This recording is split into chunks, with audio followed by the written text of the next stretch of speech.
Hey, Titty Gang. What's up, guys? Welcome to the Tits and Talks podcast. My name is Gabby, And I'm Natalie. and we are so excited to have you here with us today as we help you navigate your health journey.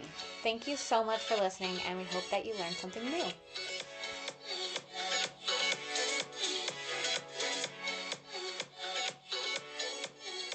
Hi, welcome back to another episode. This is week 4. Woo! We've been doing this for a whole month. It's crazy. Wow. It's fun. I feel like this is my therapy session because I feel like it's just fun to talk to each other. Stare deep into each other's eyes and talk about health. My love language. Okay, well, today we are talking about sleep, something that we all have been deprived on at some point in our lives. So, yeah, I feel like everybody's sleep sucks. Yeah, it really does. And a lot of people don't know, just the different terminology of sleep. Like, some people don't, and, the different phases that we go through, and how important it is for our health. We need to sleep. It's essentially our recharge system. So, like you charge your phone, our sleep is our charge for the next day. That was nice. Thank you. That was good. Did you like that analogy? I did. I've been trying to come up with good analogies, you know? Yeah. Yeah. All right. Solid. Thanks. Yeah. Yeah. Let's put that on a t-shirt. Yeah, bro. We're just going to have this whole list of t-shirts. Like the Titty Gang. This says. Show me your titties. Okay, so we're going to start off by talking about sleep. I want to kind of just break down the phases of sleep for you guys. So it is broken down into 2 phases. So we have the REM phase as well as the non-REM phase. And within those phases, there are 4 stages. So we start off in the non-REM stage. And this goes through 3 stages. So when we're falling asleep, you're kind of in that light sleep and you're kind of drifting off. And these are the light stages of sleep. And then you get to the second stage where you're still a little bit more relaxed. This is when your parasympathetic nervous system is starting to turn on. You're starting to get more in a relaxed state. The third stage is deep sleep. So this is where we spend the majority of our sleep, is in this third stage, and then we go into REM, which is where we have all those crazy dreams. And it's it's interesting because in the REM stage, essentially we are paralyzed. So that's why if you do dream, you don't act out on your dreams. So your body turns on this mechanisms where your muscles are paralyzed and you can't act out on your dreams. Whereas it's weird because I've actually had times where I wake up myself where I'm dreaming and I start to do what I'm doing in my dream. Alrighty, so sleep is good for your circadian rhythm, and this is kind of our body's regulatory internal clock. So it allows our body to know whenever it's time to wake up and it's time to go to sleep. And this is kind of regulated by many factors, but if it's nice to regulate the system if you do have a good schedule with sleep. So if you go to sleep on the same time every day and then you wake up at the same time every day, that kind of regulates the system. But if you have a sporadic schedule, that messes this up. And also it's important with hormones. Whenever you do sleep, it regulates your hormones. And if you are deprived, you may notice that you eat more or you're less motivated. As far as the eating more, for that, it will decrease your leptin and increase your ghrelin. Is that what it's called? Ghrelin. I call it ghrelin because the grr reminds me that it's hunger. Yeah, you're hungry. So yeah. Ghrelin is in charge of telling your body that it's hungry. So this hormone is increased whenever you are sleep deprived. And I don't think this is true. I haven't read research behind it, but I feel if your body is not charged enough, your body is trying to get energy, so it's going to increase that hunger level. That's just my philosophy on it. I don't know. No, that's actually true to an extent. With sleep deprivation and inconsistency in sleep, kind of how you said, the brain is very smart and it likes to offset not feeling good. And so if the brain is tired, the most readily available source of energy for the brain in its preferred method is carbohydrates or glucose, because it can be readily turned into energy, because it can be used readily available in the system as soon as we eat it and start digesting it. And so the brain likes to have about 120 grams of glucose a day. And so, if you're feeling pretty tired and the brain's feeling a little tired and it's deprived, it does want more energy. So in order to kind of offset that, it starts stimulating more hunger hormones specifically for carbs.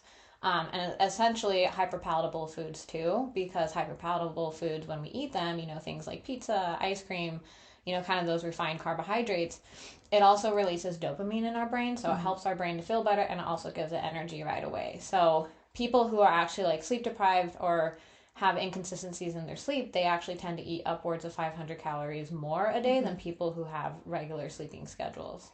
That's so interesting. And that's why we're doing these series, because we really, I feel like people, whenever they think of health, like it's not everyone, but you define health by a number. So you define it by like the number on the scale. Like we were talking about this the other day, if I get to this certain number, I'll be happy. I'll do this. But I feel like this series, we really want you guys to understand that health is very encompassing, where you have to deal with your stress, you have to deal with your sleep, you have to deal with your nutrition, your training, and all of these factors are really encompassing to have an optimal health. Yeah, deep health. Yeah, Health that's rooted in a holistic way. It's not just exactly. like surface. Like, you could be a very muscular person, but internally you could be very unhealthy.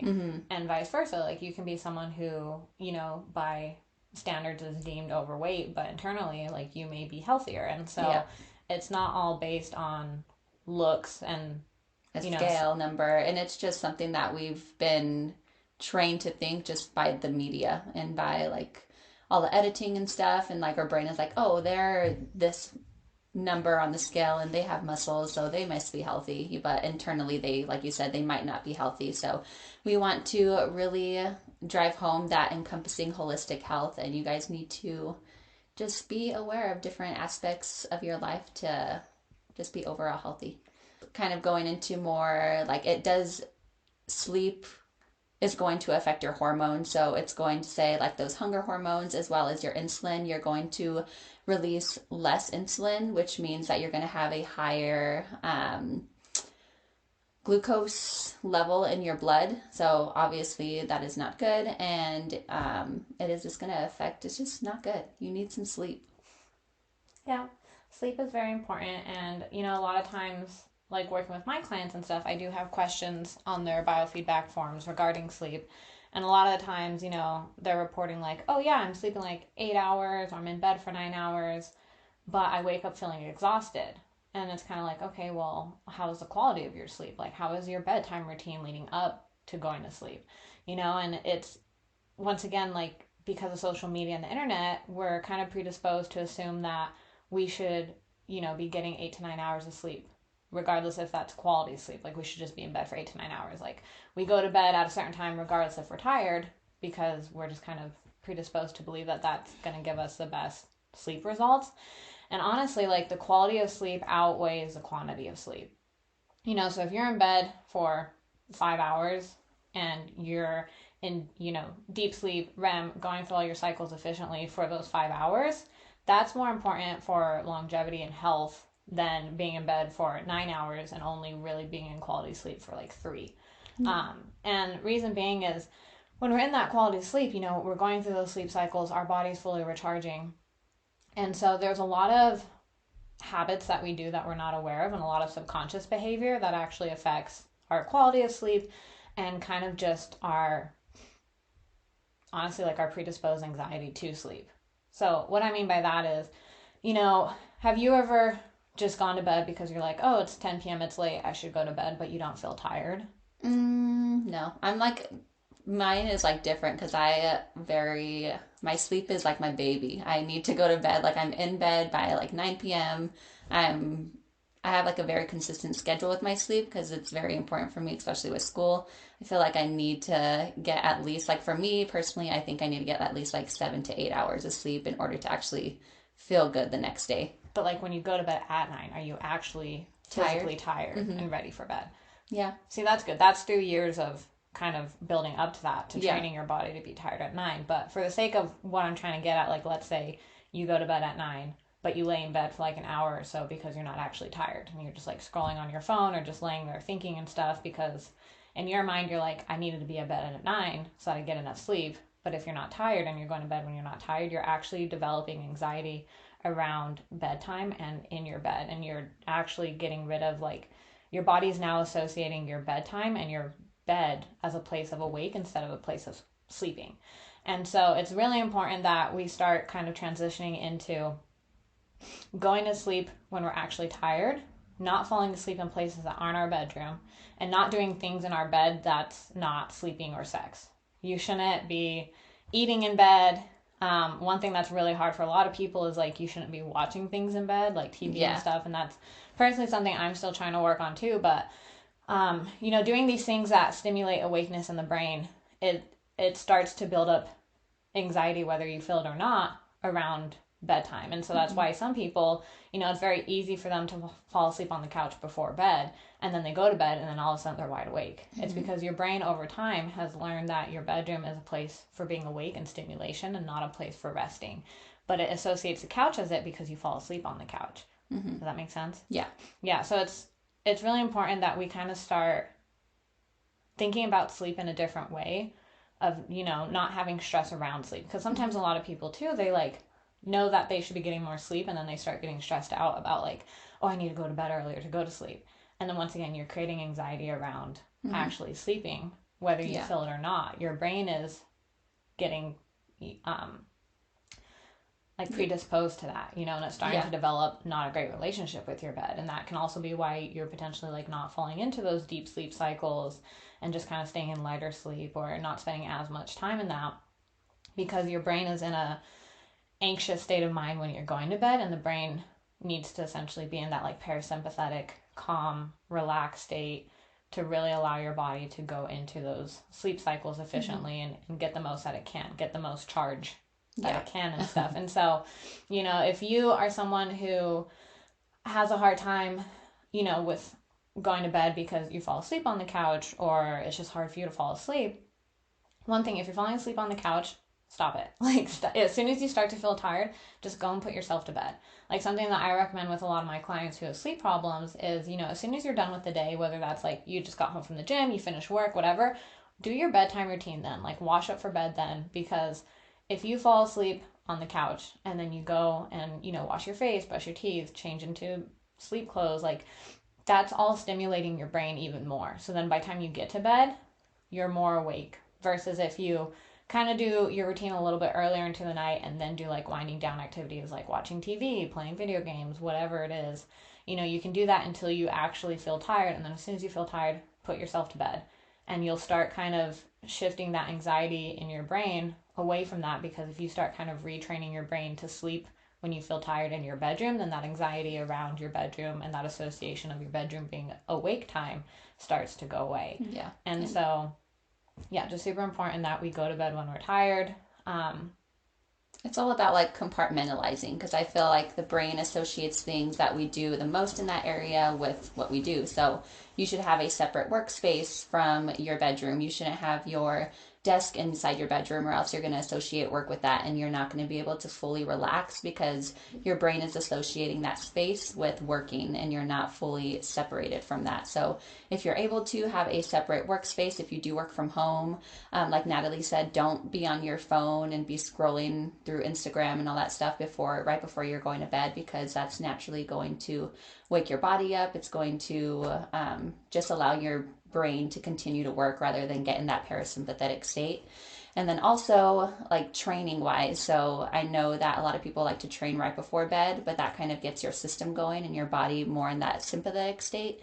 So it's important to kind of train, at least if you do have a bedtime schedule, like give yourself an hour prior to like when you're going to start your bedtime routine. That way your body is not continuously going, as well as like eating big meals before you go to bed. That can get your digestive system going, and that's not associated necessarily with, I think people think like, oh, I'm going to gain all this fat because I'm eating right before I go to bed. It's not necessarily that, but it does affect your sleep, because it's naturally going to get your system going. Your body is going to want to digest that food, and that's not like a rest and digest. It also affects your glucose levels while you sleep. So sometimes people who are frequently waking up to go pee during the nighttime, it's not necessarily that you actually need to go pee, or that it's like the lack of bladder control that's stimulating it. It's actually the changes in your glucose levels. So if you are someone who's constantly waking up to go to the bathroom, maybe looking at how closely you're eating to bedtime, or the types of food you're eating to bedtime, and kind of start working back from that way. something else that I just wanted to touch on real quick with sleep is, a lot of people, you mentioned magnesium and stuff for sleep, which I think magnesium is a good supplement to help with sleep. Mm-hmm. But other sleeping pills or medicine like trazodone, NyQuil, with actual prescribed sleeping pills and stuff, a lot of people use them because they're having problems falling asleep, they're having issues staying asleep, and then the sleeping pill helps, and then they're like, oh, okay, like I'm sleeping through the night, I'm going to bed earlier, I'm going to keep using the sleeping pill. Sleeping pills are designed for very short term use. We kind of start relying on sleeping pills because it essentially masks our problem, like it puts a band-aid over it. And the issue with sleeping pills though is when you take them, it sedates your brain to an extent, and so your brain doesn't go in all of the sleep cycles because it can't, because it's sedated. And so that's sometimes why when you take sleeping pills or NyQuil, ZQuil, all that stuff, you wake up feeling drowsy. It's because your brain didn't get full rest because it was sedated, it wasn't fluctuating in between those sleep cycles. So if you're someone who is taking sleeping pills, I strongly encourage you to kind of assess like your bedtime routine, your sleeping habits, and start trying to work backwards one habit at a time so that you don't have to be dependent on sleeping pills because you're not getting quality sleep. Like, yeah, you may be sleeping through the night, but you're not fluctuating in and out of your sleep cycles. And something to keep in mind is, insufficient sleep undermines dietary efforts. So you can be trying your best to diet appropriately, follow a training program, but kind of like what Gabby said a little earlier, is if you're not sleeping, you're not going to reap the benefits of it. Like if you're not getting high quality sleep, your muscles aren't repairing, they're not getting as strong or as built as they can. Like your metabolism isn't recovering, your brain's not recovering as well. And so then the next day, your brain, in just an effort to feel better and keep you functioning, it starts stimulating all these hormone productions and releasing it so that you eat more food, and particularly food of not the highest nutrient value, like those more hyper palatable foods. And so if you are trying to diet and you're not seeing success, it might be worth looking into your sleep routine and seeing how is your sleep doing, how is the quality of it, like are you going in and out of sleep cycles, and also just stress management too. Yeah. Like those two things, you need to be in a very just relaxed state to diet efficiently. Mm-hmm. And to get the most, like you should try and be in dieting phases for a very short period of time. You essentially just want to get in, get the work done, get out, because the system doesn't like being in a deficit. But if you're having all these factors that don't allow for you to have control over your hunger and appetite, then it's just, you're essentially just going to be fighting yourself because your brain's going to be stimulating for other things, and then you're going to be trying to fight against it, and then it kind of just creates this like toxic cycle of you feeling like you don't have enough willpower to diet because you keep getting all these cravings for carb dense foods and eating it and feeling like you're not succeeding, when really it's not necessarily a lack of willpower, it's just not having strong habits that support being in a deficit. Yeah. And going back to taking sleeping pills, you have to realize that if you do become reliant on those, it's not going to be easy to just stop and go back to your normal sleeping cycle. You're going to probably have either like a couple weeks or a couple days, depending on the person, where you're going to have to be tired and allow your circadian rhythm to kind of reset in order to stop that reliance on those sleeping pills, because it's not going to be an easy reset for your body to go back to the normal ways without that sleeping pill, because your body already got used to those signals from the sleeping pills, and it's not going to be easy. But same thing too, whenever you are not getting enough sleep, it's not going to allow you to be as efficient in the gym. So you're not going to have efficient workouts. You're going to feel weaker. You're not going to, like Natalie said, your muscles aren't going to be recovering efficiently. So you're not going to get the progress that you're wanting to. And it's just that constant feedback system where you're feeling bad for yourself because you think you're not doing the work. You are going to indulge in all of those high calorie foods, but it's because you're not looking at all the other simple factors of like that holistic health. Okay, so we're going to transition into naps real quick, just because I feel like that needs to be talked about, because there's a lot of misunderstandings around naps and stuff. And so think about your sleep as a pressure cooker. So you start it right in the morning, and the pressure slowly builds up and slowly builds up and slowly builds up. until it's time for all of that pressure to be released. And it's kind of the same system with sleeping. You know, you wake up and your sleep pressure is relatively low, and as the day goes on, it gets higher and higher and higher until it reaches its max where you feel tired and ready for bed. So that is what your sleep pressure is. And naps deplete your sleep pressure. So something with naps, you know, I'm not saying not to take naps. I took a nap yesterday, you know, but you should be strategic about your naps, in regards to trying to have at least 8 hours between nap time and when you're going to bed so that you can build sleep pressure back up. And then another thing is with naps, you've got two types of naps that you should aim for time wise. The first one is cognitive reset, which is like a 20-minute cat nap. That's just kind of to help refresh the brain. And it's not enough time to where you're getting into deep sleep and then you're feeling kind of drowsy. It's just enough to kind of refresh the brain. So if you feel like you need a little power nap, try and aim for it to be 20 minutes.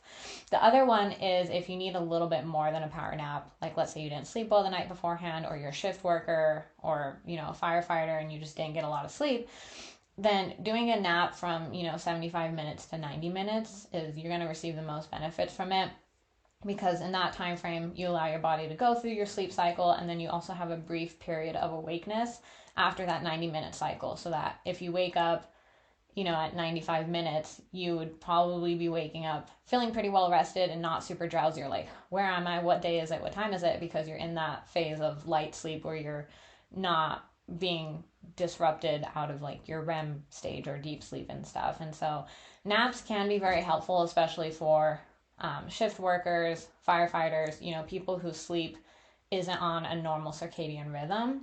So napping for that population can be very helpful for just reestablishing sleep. You know, when you have a very inconsistent sleep schedule due to work related things, you know, trying to get as much sleep throughout the day as you can without it affecting your ability to sleep that night or that morning is important, because you're essentially going a lengthened period of time without sleep. And so for those types of professions, like, naps can be very helpful and beneficial. But for, you know, normal population where maybe you just didn't sleep well the night beforehand or stayed up too late, or, you know, whatever it may be, like, naps can still be beneficial, but just be aware that if you do it closer to bedtime, you're going to have issues falling asleep later that night, or become reliant on sleeping medication to help you fall asleep. So yeah, just keep that in mind with naps.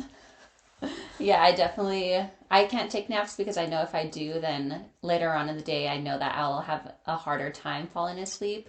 And I think that can kind of mess up your circadian rhythm. But there's, like Natalie said, there's specific times where they are beneficial. If you do work night shifts, or if you don't have that regulated circadian rhythm and you're like working as a firefighter, then you're not going to be able to function if you don't have those naps and those reset of your body, because you do need that charge. There's so many beneficial things that are happening when you're sleeping. Essentially, like, your brain is resetting. All of those, if you're in school, like, all of those connections that you made throughout the day are going to be reset whenever you're sleeping. So just get your sleep, or else you will die. You'll get chlamydia and you will die. But yeah, I think, you know, just kind of one last thing to touch on. I'm really glad that it seems like social media is getting away from this, but there was definitely like a few years where you go on social media and like literally every single person was like, if you're not awake at 5 a.m., like, your competition's outworking you. And if you're not working 24/7 and like sleep is for the weak and blah, blah, blah, like all that crap. Ignore that. That is complete bullshit. And, you know, yeah, waking up early, if it works for your schedule, you know, can help with productivity and just making the day feel better. But that's the thing, is if you're not getting enough sleep to support waking up that early, then don't fucking wake up that early. Yeah, and everybody has like different productivity times. So some people are really productive in the morning, some people are really productive at night. So it doesn't matter what other people are doing, but you have to remember that everybody's body is different, and what works for you is what's going to be best for you, you know? So if you do need to sleep in until 9 and then you feel like you're very recovered and you get your workout in later on that day, it's no different than someone waking up at 5 and having to get their workout in early that day. You're still going to get the same benefits. Yeah, so just take what you see on social media with a grain of salt. You know, there's a lot of influencers out there. I feel like it's now transitioning from that kind of phase where everybody was like, oh, grind, to like, oh, here's my 5 a.m. aesthetic, productive morning routine to like be the best person ever. And it's like, okay, cool. Like, once again, if that works for you, awesome. If it doesn't work for you, don't feel like you need to sacrifice your sleep in order to achieve what you see these people on social media doing, because chances are they're not sharing everything with you. Not at all. Yeah, like that's like a perfect routine. They probably took that clip like 5 times because Saturday afternoon. Literally, they're like, oh, just woke up. They have their like ring light on, and it's not even morning time. I'm like, social media is just, it's a mind fuck. It is, yeah. So, if someone is making you feel bad for not like staying up to like midnight working and then getting up at 4 a.m. to work, you can tell them to just eat a bag of dicks, because that's stupid, and they may feel like they're on top of the world right now because they are getting really so much done. Yeah, but at the end of the day, like, they're gonna burn out. Like Gabby said, we are a system that needs to be recharged, and we can only go on low battery for so long before we crash and burn and die. So we're gonna crash, you're gonna die, you're gonna get chlamydia, and you will die. And if you guys know that quote, let us know. If you don't, you can't sit with us. I feel like this was a really short one. I feel like with sleep, it's very just to the point. Just fucking sleep. Just fucking go to bed. You know what? Everybody turn this off and go to bed now. I don't care what time of day. Just kidding. But yeah, no, seriously. Like, in improving your sleep, I definitely recommend identifying one habit that you want to change and focus on that habit. And then focus on a new one, and then a new one. And it doesn't have to be like moving freaking boulders right away. Like, like, let's say you're currently going to bed at midnight and waking up at 6 a.m. every day, and you're like, I really want to improve my sleep. Maybe I should start going to bed earlier. Don't set a bedtime of 9 p.m. if you're regularly going to bed at freaking midnight. Like, you're not going to succeed consistently at that, and you're just going to get frustrated and annoyed. Maybe go to bed at 11:30. Yeah, and like, it's small things. Exactly. It's all about setting those small goals that are going to get you to that big goal, like we said in our previous podcast. And just focusing on, maybe you get on your phone, maybe you take 30 minutes less on your phone. If you're constantly scrolling through TikTok or through their Instagram, take that away. That way your brain isn't exposed to that blue light right before you go to bed, and your brain isn't going on social media influencers. Or maybe be like, okay, I'm not going to eat this big meal right before I go to bed. I'm going to give myself 30 minutes. Then the next week I'm going to give myself an hour, and kind of assess, okay, how does my body react to this? And it's going to take time. Anything that is not in your daily routine and that your body's not used to is going to take time in order to establish that new habit. Yeah, it usually takes 66 days for a habit to be formed. So just keep that in mind. Another fun fact for you. Yeah, a little fun fact. But, and even like with the phone thing, if you feel like you genuinely need to scroll on your phone in order to get tired, okay, then cool, do that. But just don't do it in bed. Do it on the couch. And then as soon as you get tired, take yourself to bed. Or, do it in the kitchen somewhere, but the kitchen, the bathroom, the dining room, perhaps the backyard, the garage, the attic, wherever. But like, stop having conditioned arousal to your bed. And are you thinking dirty thoughts with that word? Only sometimes. No, but seriously, the bed should only be used for sleep and sex. Yeah. So get to it. Get to it. Whether it's sleep or sex, get to it right now. You're running out of time. We're all going to crash and burn and die. We're all going to die. Just get to it. And yes, we can sleep when we're dead, but like, you're going to die a lot sooner if you're not sleeping now. Get that on a t-shirt. Oh, we're silly. All right. Well, this was episode 4. I hope you guys, this was a short little episode, but there's not much to talk about with sleep. Just get to bed, like we said. Yeah. And prioritize those little things. It's cool to sleep. All the cool kids are sleeping. Sleep is the new drugs. Okay, guys. Well, we will let you get back to your sleep. So go to bed. I need to stop. Okay. Well, Toodles. I hope you guys enjoyed, and thanks for listening.